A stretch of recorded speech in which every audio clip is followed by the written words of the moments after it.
दिन याद आ रहा है कि मेरे 5 साल का कार्यकाल पूरा करके राजस्थान विधानसभा की दहलीज से वापस मैं उतर रहा था और उस दिन मैं प्राण लेके निकला था उस दहलीज पे, और उस राजस्थान विधानसभा की दहलीज पे मैंने पूर्वजों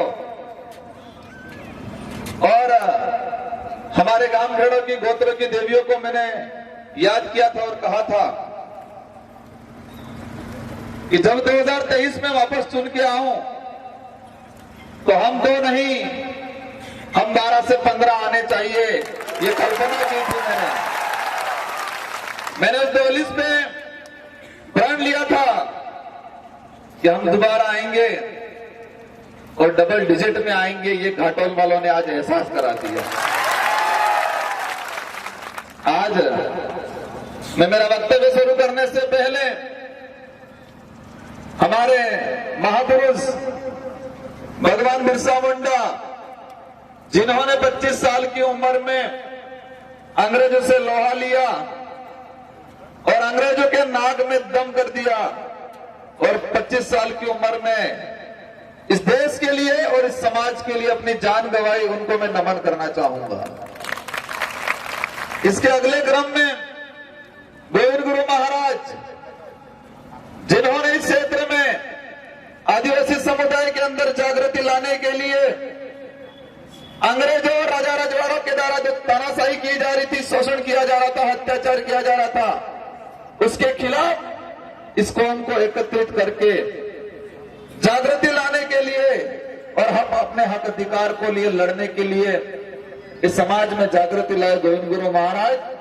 और मानगढ़ पे जब इस क्षेत्र का आदिवासी समुदाय इन अंग्रेजों से, राजा रजवाड़ों से, उनके द्वारा जो शोषण किया जा रहा था, इसके विरोध में अपनी आवाज बुलंद कर रहे थे, और अंग्रेजों और राजा रजवाड़ों ने उन पर गोलियां चलाई और 1500 आदिवासी मारे गए।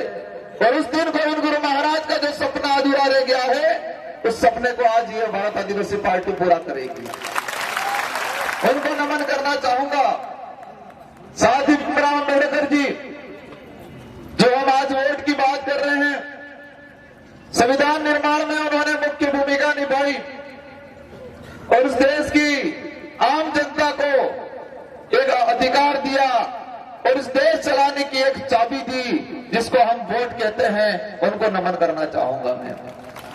इसी क्रम में हम इतिहास के पन्नों पे पढ़ते हैं, देश के अंदर जब अकबर ने अपनी तानाशाही फैलाई तो देश के सारे रजवाड़ों ने उनकी अधीनता स्वीकार कर ली, लेकिन राणा प्रताप मेवाड़ का एक राजा था जिसने अधीनता स्वीकार नहीं की। उनको ताकत देने वाले राणा प्रताप भील को मैं नमन करना चाहूंगा। राणा से पैसा खर्चा ही नहीं किया, लेब से हुआ, और वो कह रहे कि विधायक बनेंगे, घाटोल का विकास करेंगे।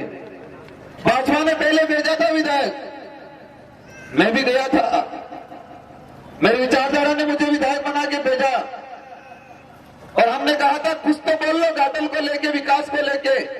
भाई अशोक भाई ने कहा कि बन के कॉलेज बनवाएगा, और मैं कहता हूं जिस तरह मैंने मेरे विधानसभा में मैंने 3 कॉलेज खुलवाई है। कितनी कॉलेज है? 3 कॉलेज है। और उन्होंने यहाँ क्या स्थिति बना रखी है? घाटोल में कॉलेज है क्या? घाटोल में कॉलेज है? कॉलेज नहीं खोली है तो क्या करना चाहिए? हम लोगों को हराना चाहिए ने। और कहते हैं हम ये करेंगे वो करेंगे, भजन गा के वापस आए। मैंने कहा था भाई ये क्या कर रहे हो? जो घाटोल की विधानसभा की जनता ने भजन गाने नहीं भेजा विधानसभा में, यहाँ के अधिकार की बात करने, लोगों की पीड़ा की बात करने, लोगों की जो समस्या है उनके समाधान की मांग करने के लिए भेजा है। रात्रि बाबू डोगरा झगड़ा बोले कहता नहीं कहता, बाबू डोगरे होता हो के जागो हो, होता होते जागी सजन कहता के तो આપણે એક વાત કેવો તિંદાળે કે આદિવાસી હોતા હો કે જાગો હો, હોતા હોતે જાગી જાતે ને ગેડિયા મતે વોટ આલીને અશોકભાઈ ને जयपुर मोकल वही नारा लगा रहा है। 3 आप जितने भी साथी आए हो, आज प्रण लेके जाओ आपका खुद का वोट देना है, लेकिन आपको अपने परिवार, रिश्तेदार, काका बाबा सबका वोट दिलाना है। और आज प्रण लेके जाओ कि हम 200, 300 वोट दिलाएंगे।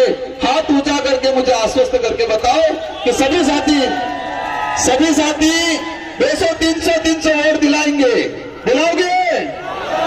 पक्का दिलाओगे? आप सबकी जय हो। अवश्य घाटल विधानसभा की सीट जीतेगी।